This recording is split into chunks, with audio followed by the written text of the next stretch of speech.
太太，今天想请问您怎么会选择止鼾牙套呢？止鼾牙套，首先要先提到我平时睡觉的时候就会打呼，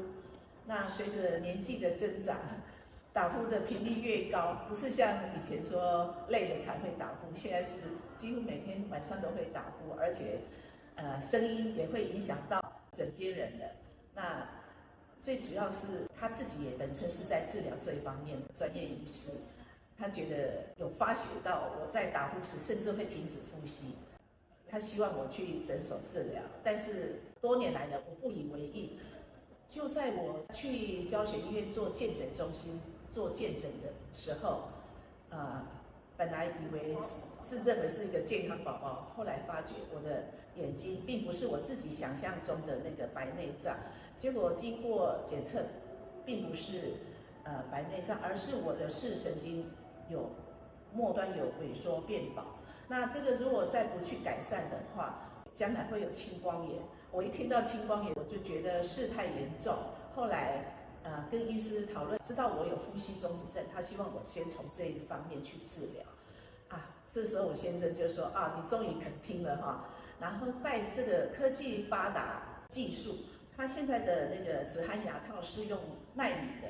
牙材下去做出来，而且因为在做你这一套牙是自式化的，个人化的，所以有经过 CT 的拍照，还有 panel 的照片去整个看你的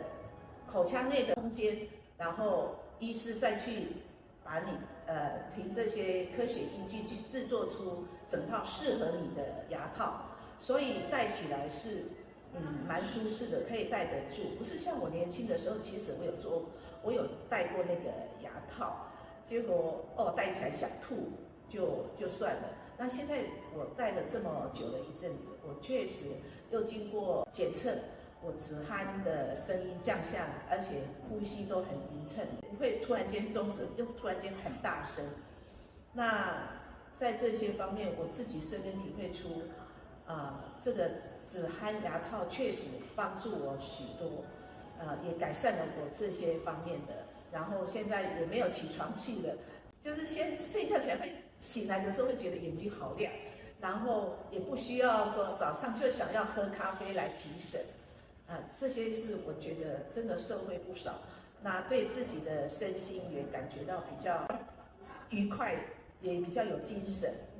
希望把我这个自己亲身的例子提出来，供大家可以参考看看。